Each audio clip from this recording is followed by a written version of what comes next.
រឿងខ្លះយើងមកអាចគ្រាន់តែហាត់ប្រាណមកមុខដែលធ្វើឲ្យយើងនឹងអាចសុខគីឡូបានទេអ្វីដែលយើងសំខាន់បំផុតគឺយើងកាត់បន្ថយនៅអាហារដែលមានសារជាតិស្ករខ្ពស់ភេសជ្ជៈផ្អែមខ្លាំងនិងអាហារកែច្នៃឲ្យបានច្រើនអញ្ចឹងយើងជួយគ្នាទាំងការហាត់ប្រាណបូកបញ្ចូលជាមួយនឹងអាហារូបត្ថម្ភតែដឹងអីថាតើការហាត់ប្រាណយើងត្រូវការប៉ុន្មានភាគរយហើយអាហារូបត្ថម្ភឬក៏របបអាហារហ្នឹងប្រហែលភាគរយហាត់ប្រាណមានតែការជួយទៅលើសុខភាពរបស់យើង20%ហើយនឹង80%ទៀតគឺផ្ដោតទៅលើរបបអាហារអញ្ចឹងការញ៉ាំគឺបាត់ផែនមួយដែលជួយឲ្យយើងមានធម៌ពលមានសុខភាពល្អប៉ុន្តែយើងត្រូវដកពួកខ្លាញ់អាក្រក់ជាតិស្ករខ្ពស់ហើយនឹង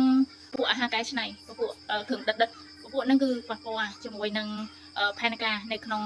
ការដកគីឡូរបស់យើងខ្លាំងមែនតើហើយសម្រាប់អ្នកដែលគាត់ចង់ឡើងគីឡូត្រូវភ្ជាប់ជាមួយនឹងលំហាត់ប្រាណលើកទម្ងន់អីខ្លះទៅហើយញ៉ាំអាហារល្អអាហារូបត្ថម្ភដែលយើងមាននៅក្នុងនេះក៏មានជាការបង្ហាញនិងណែនាំតាក់ទងជាមួយនឹងរបបអាហារដូចគ្នាដែរបើសិនជាបងប្អូនត្រូវការអីអាចតាក់ទងបានជាមួយនឹងការណែនាំអំពីលំហាត់ប្រាណហើយនិងរបបអាហារ